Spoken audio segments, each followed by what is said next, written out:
अवसरप्राप्त कर्मचारी रवींद्र कुमार राउत को विदायकालीन संबर्धना से जड़े निष्ठापर कर्मचारी भाव अन्य प्रेरणा बोली कहले अतिथि। बालेश्वर सहर श्यामसुंदर सरकारी उच्च विद्यालयर पुरातन छात्रवृंद एवं आत्मीय स्वजन और परिवार वर्गों पक्षर अवसरप्राप्त कर्मचारी रवींद्र कुमार राउत को विदायकालीन संबर्धना प्रदान करा जायछि। विगत 22 वर्ष धरी श्री बेहेरा कर्मचारी भावे कार्यरत थिले। गत मास 28 तारिख में से अवसर ग्रहण करथिले। एने तांको संबर्धित करा जायछि। एही परिप्रेक्षी आयोजित कार्यक्रम में शिक्षाविद देवेंद्रनाथ चौधरी अध्यक्षता करने सहित तांकर दीर्घ 22 वर्षर कार्यकलाप एवं तांकर विशेष दक्षता को नहीं प्रशंसा करथिले।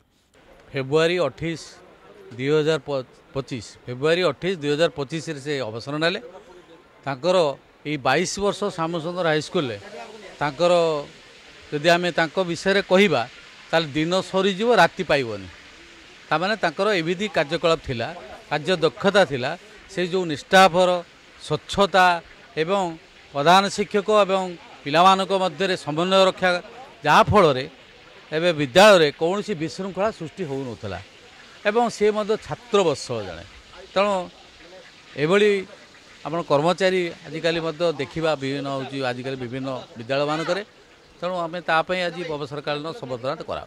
एथिरे अन्यतम अतिथि भावे काउंसिलर अनिंद कुमार पंडा, हरेन चंद्र रणा, अवसरप्राप्त प्रधान शिक्षक रवींद्रनाथ दे, प्रधान शिक्षयित्री आशालता पृष्टि, लोपामुद्रा कुंवर, कमललोचन विश्वाल प्रमुख जोगदे श्री राउत जड़े समयानुवर्तिता विश्वस्त निष्ठापर सह विद्यालयर समस्त शिक्षक शिक्षयित्री एवं अभिभावक मानक मध्य समन्वय रक्षा करथिले बोली सेमाने कहिथिले।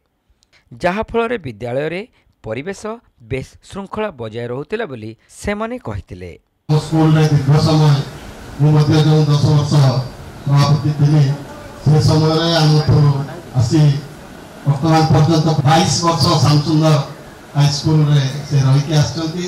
एनु सेटिकार हमर माटी पानी पवन को मध्य से भल भाव जानिचंती। सेठी कोन करा जाय कि स्कूल चले गाँ लोक कि साहाय्य मिले। माने प्राइवेट मैनेजमेंट स्कूल रू कर्मचारी भाव में कर्ममय जीवन आरंभ करथिबे से निश्चित भाव में दृढ़ सहयोगी एवं पिलांकर केमती उन्नति हो पारिबो एवं अनुष्ठान किभली उन्नति हो पारिबो से दिगरे निश्चित भाव में से ताको कहवा पड़िबो नै। बहु पुरातन छात्र ग्रामवासी शुभेच्छु एवं परिवार सदस्य माने श्री राउत को पुष्पगुच्छ एवं उपढौकन दे संबर्धित करने सहित तांकर अवसरकालीन जीवन सुखमय हो आउ सुस्थ रहंतु बोली कामना करथिले। यार प्रति उत्तर रे श्री राउत समस्त को अंतररु धन्यवाद अर्पण करथिले। मु दीर्घ 22 वर्ष धरिकी से विद्यालय सब शिक्षक शिक्षयित्री एवं पिला मानक सहित जड़ित एवं ग्रामवासी सहित मु सही ग्राम रे 20 वर्ष रही थी एवं स्कूल सहित मु पूरा जड़ित। से मत बहुत ये पिला मानक मु भूली पारु ना।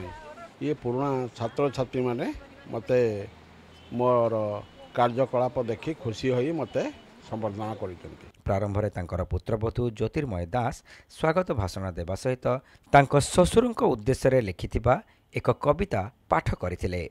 उदाहरण जणे सफल कर्मयोगी होई आपणଙ୍କ परपीढ़ी पई संघर्षमय जीवन रे विजयर पताका उत्तोलन करी संपूर्ण आज गोटिए आत्मा नेई भिन्न भिन्न चरित्र को जणे चरित्रवान पुरुष प्राप्ति अटे श्रेष्ठतार सर्टिफिकेट।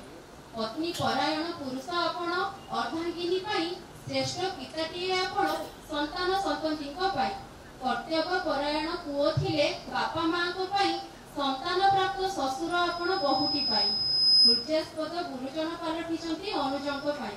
शेष रे गौरसाधन मिश्र समस्त को धन्यवाद अर्पण करथिले। एही समस्त कार्यक्रम को चिन्मय मिश्र, बनमाली महाराणा, सनातन प्रधान, महेश्वर होता, प्रीतिश कुमार पट्टनायक समेत पुरातन छात्र छात्री माने जोगदे कार्यक्रम परिचालन रे सक्रिय सहयोग करथिले।